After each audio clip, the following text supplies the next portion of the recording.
All right, page 73. Day 3 continued. Difficulties and discoveries. Sal and I searched, but we didn't find much. On their farm, up on the ridge, Piggy Ellis and his sister stuck their tongues out at me when I asked about a wonder. Their ma was canning beans and didn't have time to talk. "Why ain't you home helping your pa?" she scolded. Like all the mowing and weeding and milking and feeding I'd been doing since 5 a.m. didn't count at all. Next door, at the Meyer place, I got a friendlier welcome. I even got to sample Grandma Meyer's bread and butter pickles. They were tasty, but not enough to amount to a wonder. The Culpepper place was below the mayor's, but I didn't spend much time there. "You're Cole's crazy boy?" Ned Culpepper yelled as I approached. "Orville Payne told me to be on the lookout for you. He said I'd better bar the chicken house door with you around." I skedaddled out of there before I had a chance to ask him about wonders or about his cousin Holt. At least I was learning to keep my mouth shut.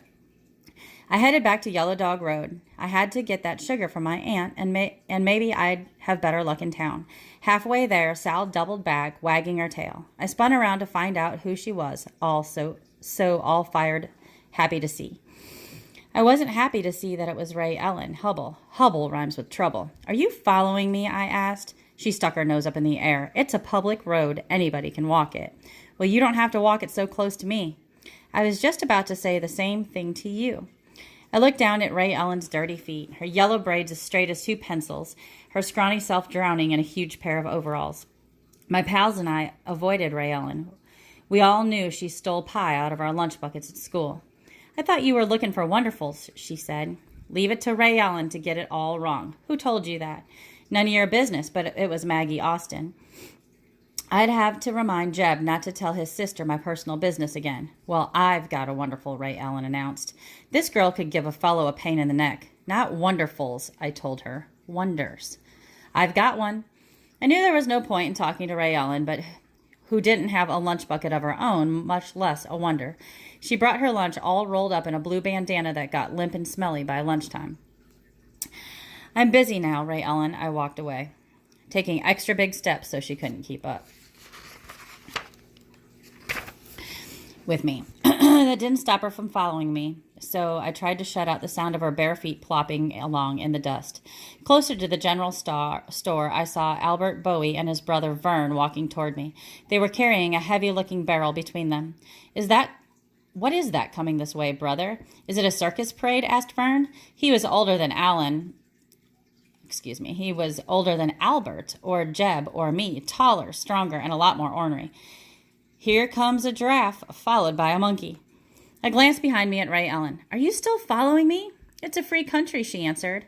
I tried to ignore her. "What have you got in there?" I asked. "The Bowie brothers."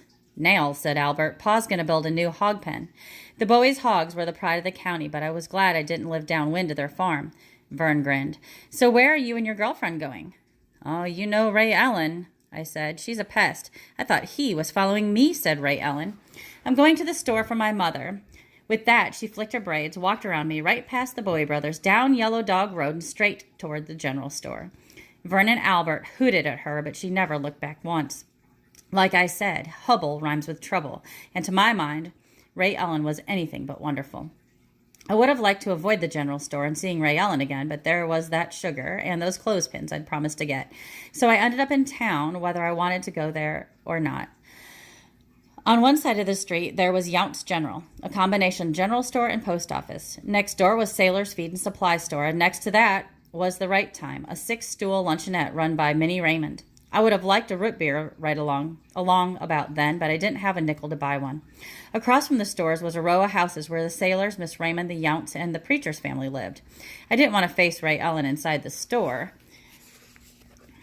so I waited outside on the sagging bench near the gas pumps. Next to me, on the wall, was a faded notice that read, "Handyman, Cully Pone, Ridge Road, no job too big or small."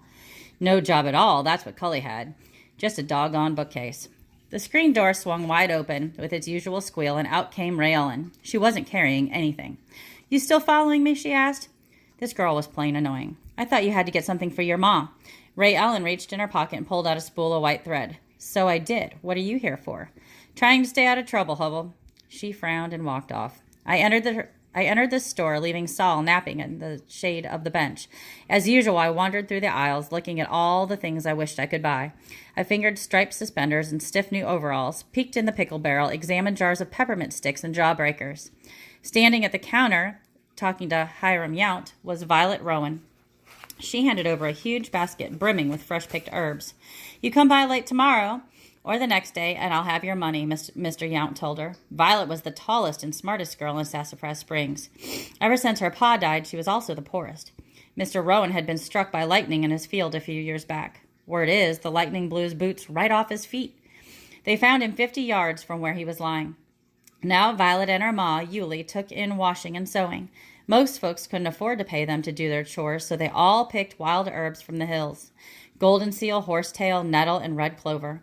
A man from the city came into the store every few weeks and bought them to use in medicines. In the winter, the two of them made brooms to sell. When Violet was fixing to leave, she spotted me over by the pickle barrel.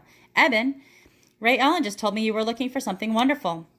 There were fireworks in Violet's bright blue eyes. "We've got just the thing you want." I pulled back because I thought she was going to grab me. I knew her from school, but us boys didn't spend much time around the older girls. "Walk home with me and I'll show you," she said. I was in a spot. Whatever Ray Ellen told her, it was probably wrong, and I didn't want to be seen walking with a girl, even a nice one like Violet. But her farm was right behind ours, so I couldn't pretend I had to go in another direction. Like I said, I was in a spot. Pa expects me to be home for the milking. I wasn't lying, entirely. Maybe I could come tomorrow. Some of the fire went out of Violet's eyes. "All right," she said, "but you will come tomorrow. Promise?" "Sure," I said, "cross my heart." Once Violet was gone, Hiram's big voice boomed out across the store. "Well, Eben, what's this claptrap I hear about 7 wonders of the world?" Pa said he'd buy me a ticket to Colorado if I could find 7 wonders here, I explained. The storekeeper chuckled heartily. "I think your pa is pulling your leg. He knows you can't find 7 folks to agree in Sassafras Springs, much less 7 wonderful sights to see." I must have looked disappointed because Hiram leaned across the counter as far as his big belly would allow him and in a low voice said, "But your pa did send up a letter to Colorado yesterday, just in case, I guess. So pa really believed I'd find 7 wonders, or he wouldn't have written Cousin Molly. Still, he's pretty safe making that offer," Hiram chuckled. "Now, what can I do for you?"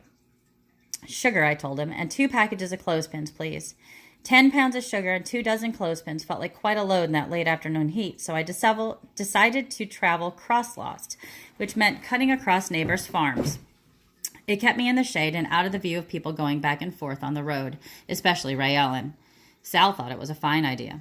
As I was passing the community church, the calm shade of the graveyard was mighty inviting.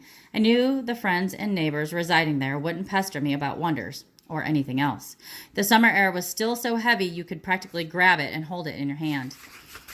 It must have been 10 degrees cooler in the churchyard, though. I set down the heavy sack and settled down under an oak tree and closed my eyes to think. Finding 7 wonders had sounded fine sitting on the porch, but now that Ray Ellen, Orville, and Hiram were involved, it seemed plain foolish.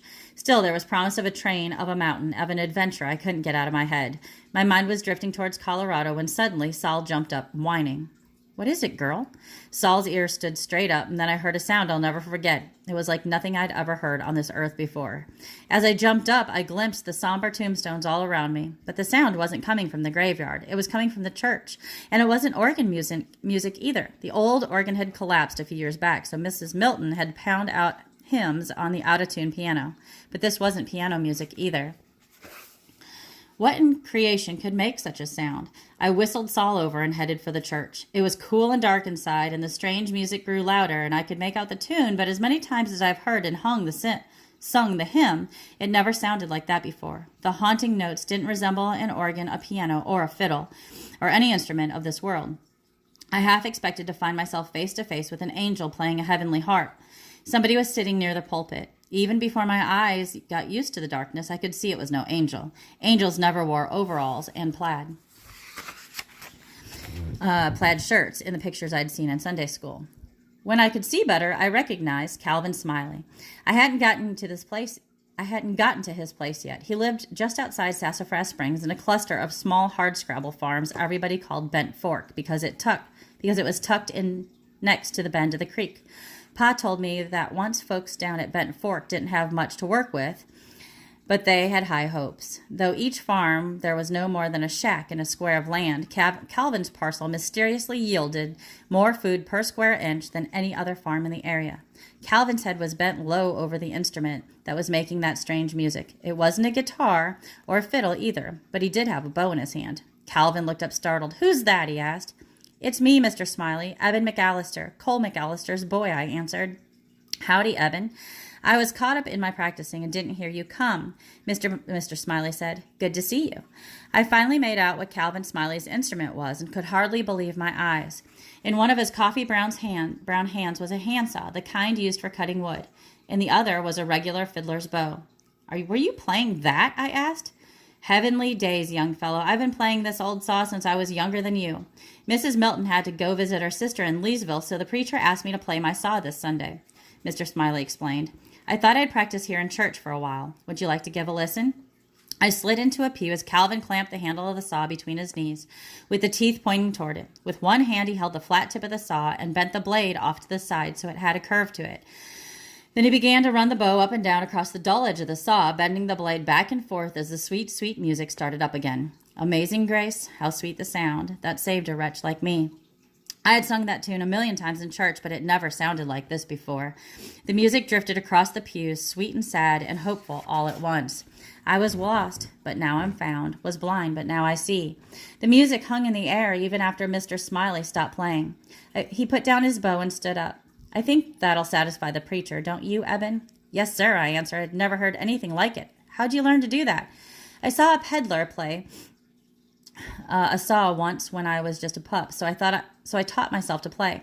"Pop thought I was a fool at first," Calvin said. "Then came a day when he changed his mind. Young man, no one ever laughed at my saw after that day. Pop saw this old saw as a positive marvel." I perked up at the word marvel. A marvel was like a wonder. Could Mr. Smiley's musical saw be a genuine wonder of Sassafras Springs? "Like a wonder of the world?" I asked eagerly. "Eben, you'll have to decide for yourself," said Calvin. "I don't know about the world. To me, what happened with this saw was merely amazing. It was a miracle. And if I got another wonder when I wasn't even looking for one, that was a miracle of a kind, too." Calvin Smiley's story, Amazing Grace. We always called it the grasshopper summer. I was all of 10 years old, and it was one of the finest growing seasons Bent Fork had ever seen. The corn was tall and golden, and for once, even poor folks like us felt like they might have cash in their pockets come fall. One morning, my cousin Elroy came riding up like he'd seen his own ghost. He lived 10 miles away, and he'd worn his poor horse down. He was shouting, so it took us a spell to untangle what he was saying. We finally realized that a plague of locusts had eaten all of his crops in 2 days flat, and they were headed towards our farm. Like it says in the good book, they covered the face of the whole earth so that the land had darkened, and they did eat every herb of the land and all the fruit of the trees. Those grasshoppers, that's what they were, in fact, had eaten everything on Elroy's farm, including his wife's green dress that was hanging on the line. We went right to work. Pop built fires all around the edges of our field. Hoping the clouds of smoke would scare the grasshoppers away.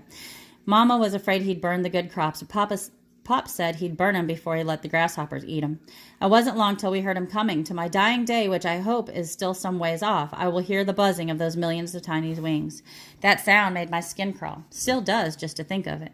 The sky quickly took on that greenish color like it gets before a cyclone hits. A fast-moving cloud was sailing right toward us. Lord have mercy, this cloud was alive. A cloud of grasshoppers a mile across. The fires my pop set only seemed to attract him to us. Pop and Mama and my brothers and sisters and me all grabbed brooms and shovels and took to the fields and started swinging, vowing to beat them off if we had to. Well, I swung until my arm nearly fell off. After an hour, those critters were still hungry. They could strip a cornstalk bare quick as you can snap your fingers. Pop tended the fires, and Mama and us swung our brooms, but it was a losing battle. The noise of the buzzing got so loud I could barely hear Mom and Pop yelling at us. I mostly saw their lips moving. Even after I covered my ears, I could still hear them. I thought I would lose my mind. I had to stop that sound. 'Twas grace that taught my heart to fear, and grace my fears relieved. It didn't bother me that Pop was furious. I'd have done anything to get that sound out of my ears. After a while, he was still yelling, but I couldn't believe what he was saying. "Bring that saw out here, boy, now, and keep on playing." I raced outside, sat on the rain barrel, and kept on playing. I closed my ears to those grasshoppers, and I closed my eyes too, and I played, and I played, and I played. How precious did that grace appear the hour I first believed. I felt my brother, Ben, shaking my shoulder. I opened my eyes and ears because Ben was jumping up and down. "Look, Cal, look! The grasshoppers are leaving," he shouted. I could actually hear him again. Sure enough, the waves of grasshoppers were retreating. Hallelujah! I thought I'd never seen an ocean. Although I'd never seen an ocean, I thought it looked like the tide going out. I heard my mom and Pop shouting, "Keep playing, Cal, keep playing." So I played that old saw for all it was worth, and Mama and Pop and Ben and my sisters, Dolly and Dora, they all sang along. Though many dangers, toils, and snares have already come, 'tis grace hath brought me safe thus far, and grace shall lead me home. They sang and I played until long after the cloud disappeared. Most of our crops were saved that summer. I didn't mind that the grasshoppers hated my music. All that mattered was that they left. I was merely a humble instrument of the Lord that day, and the saw was my humble instrument. If you want to call anything a wonder, glory be, this saw is a wonder for certain. I will sing unto the Lord because he hath dealt bountifully with me. Amen. Calvin Smiley stared at the saw for a minute. "Amen," he repeated softly, sitting there with his head bowed. "Mr. Smiley, do you still play that saw sitting out in your fields?" I was thinking of his rows of thriving crops, because maybe the way things grow there. I started to tell him my idea, but Calvin didn't let me finish. "You're a smart boy, Eben," he said. "Yes, sir, a real smart boy." He picked up his saw and went back to playing. The conversation was over. I listened for a while and then quickly tiptoed back outside with Saul at my heels. I leaned up against the oak, took out my tablet, and began to write about one more wonder of Sassafras Springs as Calvin and his saw burst into the liveliest version of Turkey in the Straw I'd ever heard in the graveyard of the community church.